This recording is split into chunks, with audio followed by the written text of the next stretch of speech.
I'm very proud to tell about her.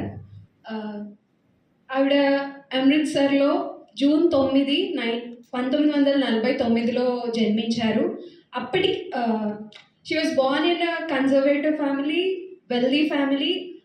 ఆమె పుట్టిన టైంకి వాళ్ళ తాతగారు ఆల్మోస్ట్ హాఫ్ ద అమృత్సర్కి ఓనర్ అనమాట. Like they will be selling their lands and they will be helping, మళ్ళీ కొంటారు, అలా చాలా హెల్ప్ చేసే family. And she was one of like she's one of the 4 daughters, 4 sisters అనమాట. తను సెకండ్. అండ్ ఇప్పుడు ఎవరి గురించి అయితే చెప్తున్నానో మీ అందరికీ తెలిసే ఉంటుంది అండ్ మీ చేత చెప్పిస్తాను. వాళ్ళు ఎలా పెరిగారంటే 1949లో ఎలా ఉంటుందో మీ అందరికీ తెలిసే ఉంటుంది. అప్పుడే మనకి ఇండిపెండెన్స్ వచ్చింది అండ్ లేడీస్ ఎలా ఉండేవారో మన అందరికీ తెలుసు. ఆ టైంలో 4 కూతుర్లని వాళ్ళ ఇంట్లో వాళ్ళు ఎంత కన్జర్వేటివ్ ఫ్యామిలీ అయినా సరే వాళ్ళని చదివించారు. అలానే ఇప్పుడు ఆ 4 sisters చదివించడమే కాకుండా అరౌండ్ ద వరల్డ్ ఉన్నారు. ఒకళ్ళు ఇండియాలో, ఒకళ్ళు కెనడా, ఒకళ్ళు బ్రిటిష్ అండ్ ఒకళ్ళు అమెరికన్. అలాంటి పరిస్థితుల్లో చదువుకొని she was the first lady IPS officer. ఎవరండి? రైట్. ఎంత చిన్నగా చెప్తున్నారు. I'm really very proud that I'm telling about her.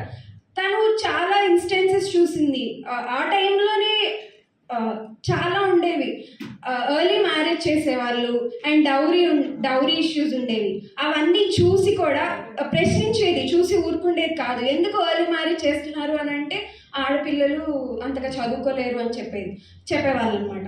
So అలాంటి ఇన్స్టెన్సెస్ అన్నీ విని ఆవిడ అలా ఉండకూడదు, నేను వేరేలాగా అవ్వాలి అని చెప్పి at the age of 23 she was the first lady IPS officer.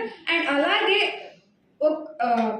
Operation poppy అనే దాంట్లో ఆవిడ చాలా అరౌండ్ 200 విలేజెస్లో ఉన్న డ్రగ్ ప్లాంట్స్ మొత్తాన్ని డిస్ట్రాయ్ చేయించారు.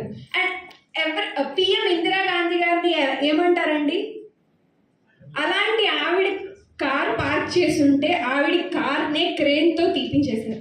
అలా తీపించింది. ఇంకా ట్రాఫిక్ రూల్స్ అన్ని స్ట్రిక్ట్గా చేస్తుంది, ఫాలో చేస్తుంది అని చెప్పి ఆవిడ్ని తిహార్ జైలుకి పంపించారు, అక్కడంతా చూసుకోమని. కానీ దాన్ని తిహార్ ఆశ్రమంగా మార్చారు. And last but not the least, I dare అనే బుక్